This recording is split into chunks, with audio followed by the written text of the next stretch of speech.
Hathaway no Hathaway no Hathaway no Hathaway no.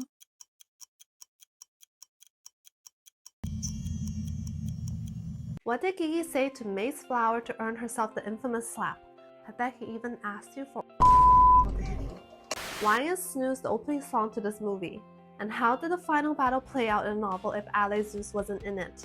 Today we're breaking down every hidden detail, symbolism, and major difference between the movie and Tomino's original novels. I've watched Hathaway Part 2 3 times, cross-referenced scenes with the books, and there are some changes that genuinely shocked me. Small details that could even hint at a completely different direction for Part 3. Now, if you came into this movie expecting non-stop mobile suit action like Seed Freedom, you're probably disappointed, because Hathaway is something very different. It's slow, oppressive, heavy, a classic Tomino story where trauma, politics, and tiny character moments matter just as much as the battles. And honestly, that's exactly why this movie is packed with details most people miss on the first watch.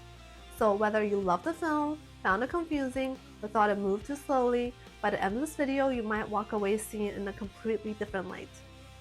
Now, let's dive into the hidden meanings, deep UC lore, and everything Hathaway Part 2 doesn't explain outright.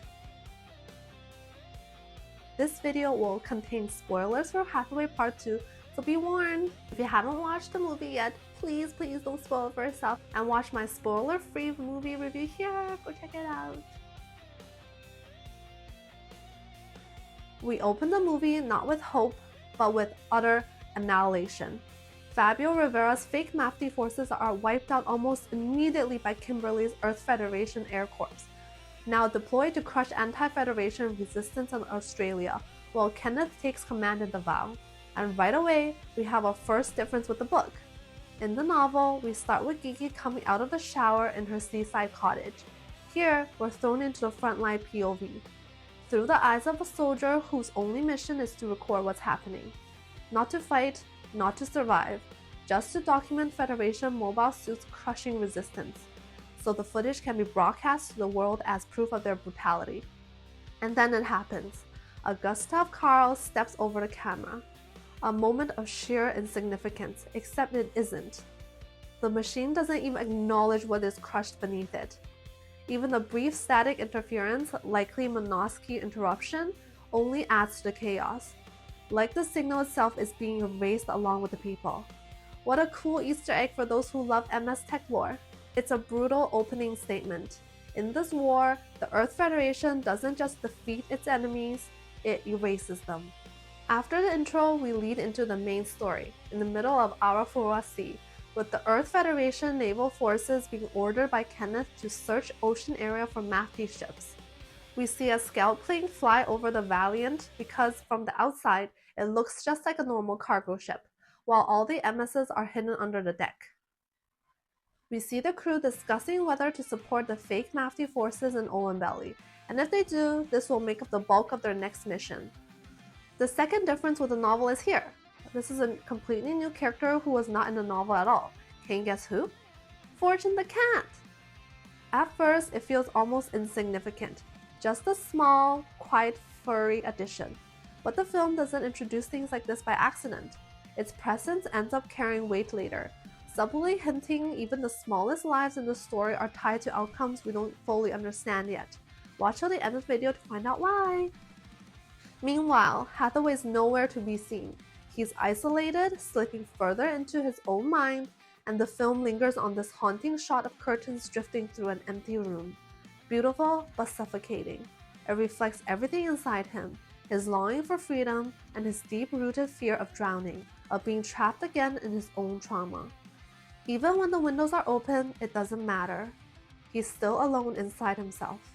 Then Kilia arrives, and immediately you feel the distance between them. She's trying to hold on, but Hathaway is already somewhere else. Emotionally, mentally, completely unreachable. His feelings for Gigi quietly eclipse everything, while Kilia is left noticing even the smallest signs of his attachment, each one cutting deeper than the last. When she accuses him of being shaped, almost consumed, by Mafty, it lands like a warning, and a prophecy of what he's becoming. An interesting difference from the novel is that the crew's sentiment towards Hathaway's betrayal of Killia is much more apparent here, with many of the girls feeling sorry for her. The girls felt he definitely did things with Gigi and betrayed his girlfriend. The movie portrays the situation much more vividly than the novel, making it easier to sympathize with Killia. I really felt bad for her after watching the movie. What about you guys? And despite leading Mafty, Hathaway's room is plain and empty, reflecting his rejection of the materialism and ideals of Earth's elites. It's the next morning, and we finally have our first bit of mobile suit action. We see the new Messer MS launching with their base jabbers ahead of Hathaway, who is caught up after an argument with Killia on the deck. We see the Kashyyyk Gundam get lowered into the water before it takes off. Some people may be asking, why did they need to do that? Unless you read the novel, you'll likely be confused. The thing is, Mafty had just gotten the Kashyyyk from Anaheim and have not tested it fully yet.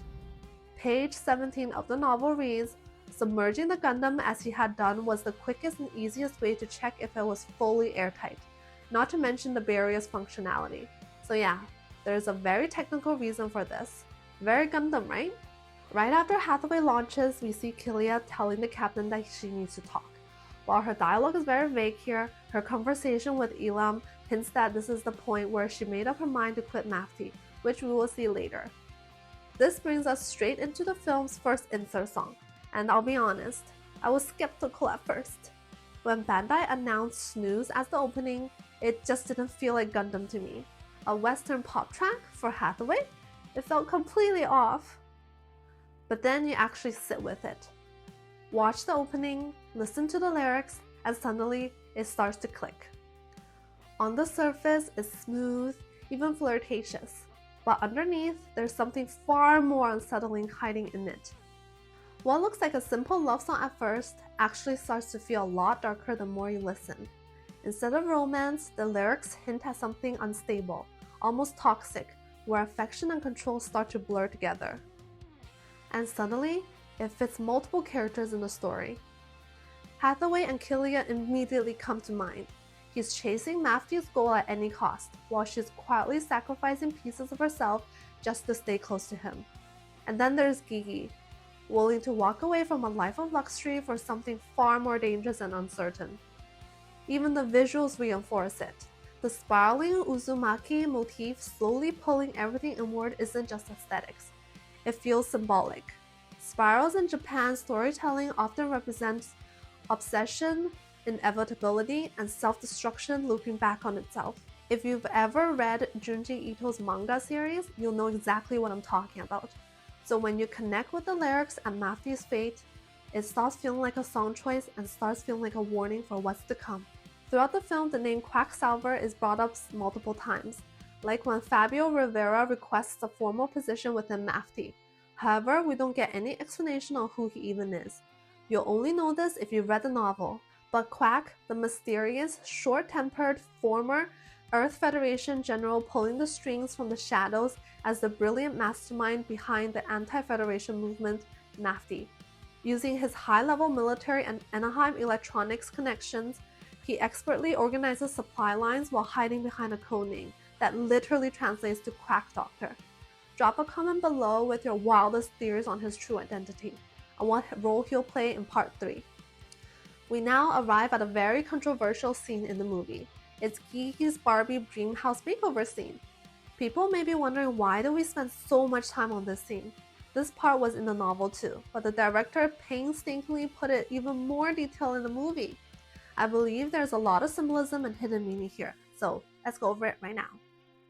As she walks in, everything is washed in gray.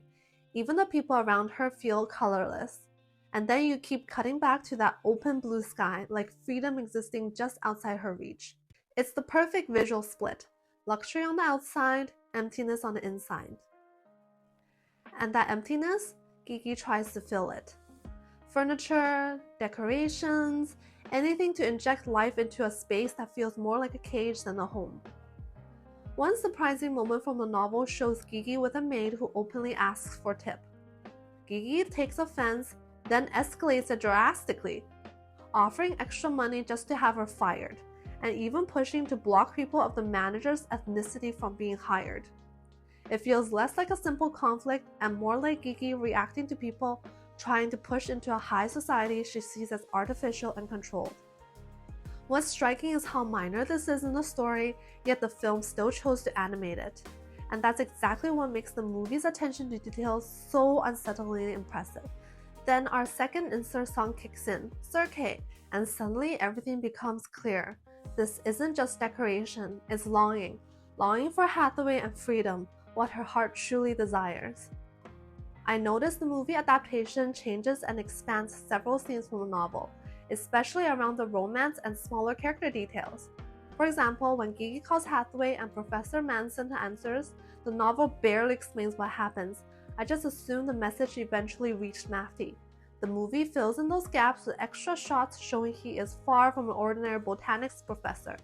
Not only does he know Mafty's founder, but he can instantly trace calls and detect surveillance. The added details makes the scene feel so much more like a spy thriller, and honestly, it works really well. It's also very clever how Gigi gave the hint to Hathaway regarding the true location of the conference by asking him to a date in Adelaide. When he mentioned that she might go see Uncle Kenneth, it seals the deal, as Kenneth's squad will be in the location of the conference to protect it. While not fully explained in the movie, we get a full explanation of what this conference is and why Mafty is so desperate to stop it. Referring to the book, we find out that the conference is going to be leveraged to grant government officials and wealthy elites permanent residence passes to live on Earth, while those without passes will be pushed to space, further widening the wealth gap. This is why the ministers were on the Hansen flight at the start of the first movie. If you've watched part 1 and 2, you'll notice this 24-hour clock that Gigi carries around with her all the time. This clock was not in the novel at all, so it must hold some significance to the movie version. If you remember from part 1, this was the clock Hathaway bought at a random convenience store while avoiding the manhunters in the vow. For some strange reason, he bought a whole bunch of them, and Gigi really seemed to treasure it. So much so that even the beginning of movie 1 leads off with the ominous ticking sound of a clock. It's an interesting shaped clock with markings for daytime, dusk, and night. Whether the clock hints at the mental state of the characters or it's a countdown for someone's life, we shall see this in part 3. At the end of Gigi's arc, she reaches a breaking point, choosing to leave behind the life she's been living and run towards something far more uncertain, even if it leads to her death alongside Hathaway. And the movie draws a clear mirror back to part 1. Just like Hathaway once lay on a bed, trapped in his own thoughts and dead ends, Gigi now finds herself in the same position, staring at a future that feels just as hollow and closed off. This ties back to her life in the mansion. Luxury everywhere, but no real freedom. Every action she makes is shaped and controlled by the Count, tailored to fit someone else's desires, while she remains stuck in the cycle of Earth's elites, exploiting everything around them. So when she encounters Hathaway's path, chaotic, dangerous, but alive, it breaks that monotony. For the first time, something feels real to her, and even knowing the risks, she cannot hold back her longing for him. Are there any other hidden meanings you noticed here? Let me know in the comments below! Now, for a very juicy question. What did Gigi say to May's flower that earned her the infamous slap?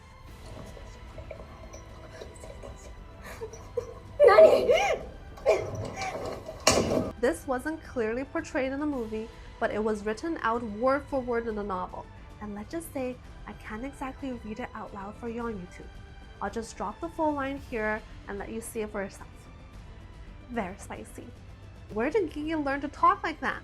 She wanted Mace out of the picture so she can use Kenneth entirely for her own goal of meeting Hathaway at the end. But wow, what a way to do so. Let me know if you were just as shocked at this line as I was. We get a tiny cameo from the Regi Z custom in the following hangar scene, which is foreshadowing the end of this movie, as a cheeky reference to Char's counterattack. We don't get to see this unit in action, but will this unit be used against Mafty next film? If Hathaway sees this, it might remind him of Chan and further traumatize him. What did you think of this cute Easter egg the director put in? After Kilia leaves for Darwin, Elam brings up the last of her food and quietly asks Hathaway if he regrets letting her go. It's a small moment, but it reframes everything. Like Elam is the only one really watching how badly Hathaway is splitting apart inside. He keeps pressing him to bury his feelings, especially for Gigi, and fully hardening himself into Mafty. That pressure bleeds straight into a new shower scene not in the novel, where Hathaway and Gigi briefly feel each other across space, hinting at a Newtype connection that's almost as intimate as its timing and execution. The novel, though, makes the emotional fracture between Hathaway and Killia hit even harder.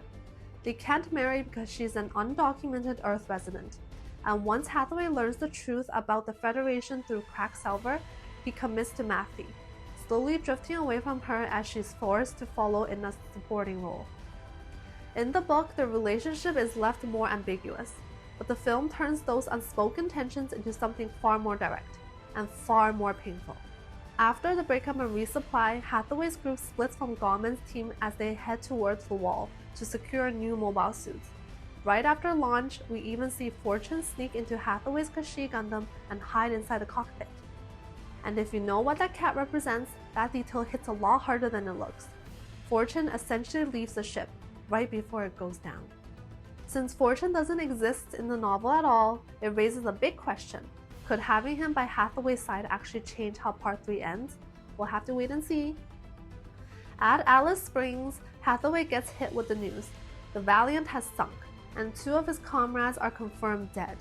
And just like that, the weight comes crashing back in, reopening everything he's been trying to bury, including Quess. But the film doesn't just leave it in his head. Quess literally appears beside him like a ghost, pulling him between the past and present, between Quess and Gigi, as his emotions completely unravel. It's like he's drowning in everything he's lost and everything he's become.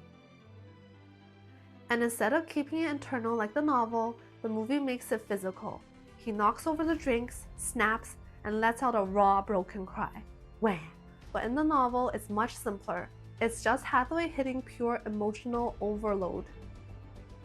Alright guys, this is probably a lot of people's favorite scene in the entire movie, and also where the biggest change from the novel comes in. We have Mafty's forces being discovered at Ayers Rock by Lane's squadron, due to Gigi's foresight, and Hathaway having to face the new Gundam in a traumatic flashback. In the novel, the Feddies barely put up a fight. Hathaway takes the Gustav Karls out within moments, and Gigi is easily taken away, while Lane wasn't part of the battle at all. If the movie kept this part the same though, the entire second half would have felt less exciting, and there'd be fewer kids for Batman to sell. I actually love this change because the combat feels completely different from older Gundam entries. Instead of treating mobile suits as separate entities on screen, the film leans heavily into cockpit POV shots. The suits feel like Cold War machines, with distant targets, overloaded displays, and constant warning alarms, making battles feel way more intense and realistic.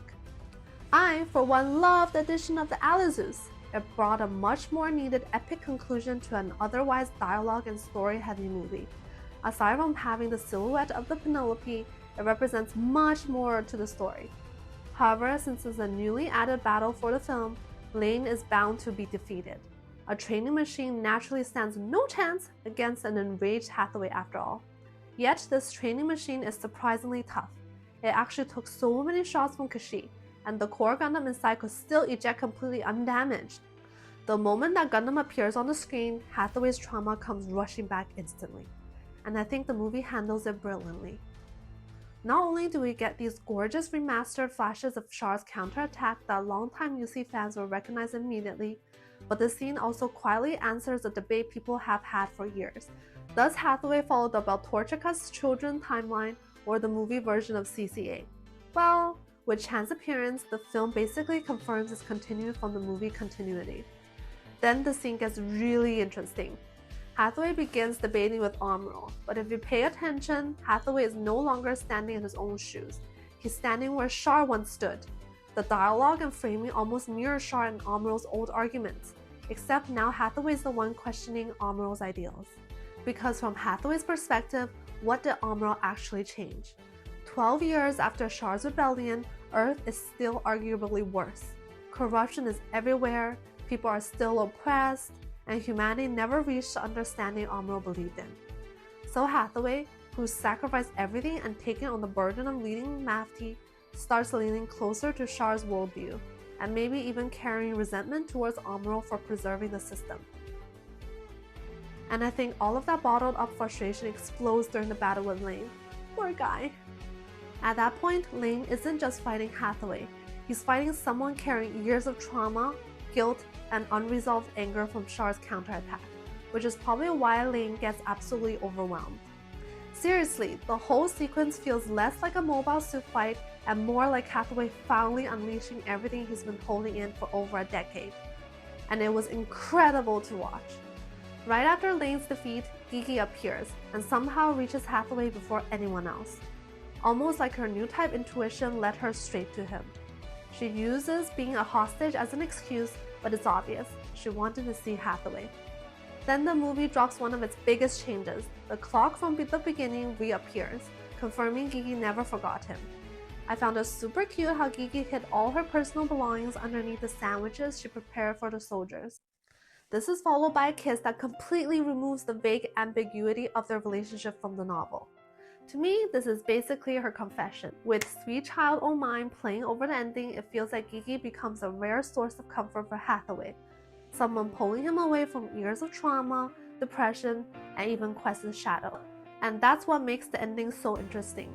Is Gigi replacing Quess and saving Hathaway from becoming Mafty completely? Or is this just another step towards his tragedy? Because compared to the novel, the movie suddenly makes it feel like Hathaway's fate might change due to Fortune and Gigi. The ending song keeps looping the line, "Where do we go? Where do we go now?" And honestly, it fits perfectly. It feels like it's speaking for Hathaway and Gigi's uncertain future, but also for the entire story itself. Where does a man leading an anti-government movement actually go from here? And beyond that, the ending leaves us with bigger questions. Mafty is still a small force, much smaller than Neo Zeon, going up against a massive system.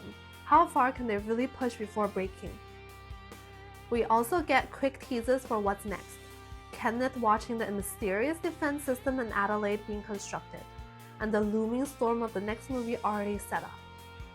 Then there's the final tension, Hathaway and Gigi's relationship, and whether it will evolve or collapse under everything around them. And of course, the Penelope isn't done yet. It sat out this entire movie, so you already know it's coming back in a big way next time. Cannot wait! Everybody, get your Gunpla savings account ready. Ching! Lastly, who could forget the iconic post-credit scene of Kashyyy's Max breaking off to reveal the real Gundam face underneath? Does this mean Hathaway will become Gundam and fight for the light of humanity? Or is this Gigi breaking off his mask of Mafty to reach the real Hathaway Noah underneath? That's about all my thoughts for this movie, and I really appreciate you for watching all the way till here. I hope I've earned your subscription and like for this video, and I'd love to hear all your thoughts in the comments below. Thank you so much again to my Horror Squad and Ultimate Coordinator members. I've got some fun Hathaway and Gundam exclusives coming soon. Please look forward to them. Please check out my Hathaway movie viewing experience here. See you guys next time. Bye bye. See you. Bye bye bye bye bye bye bye.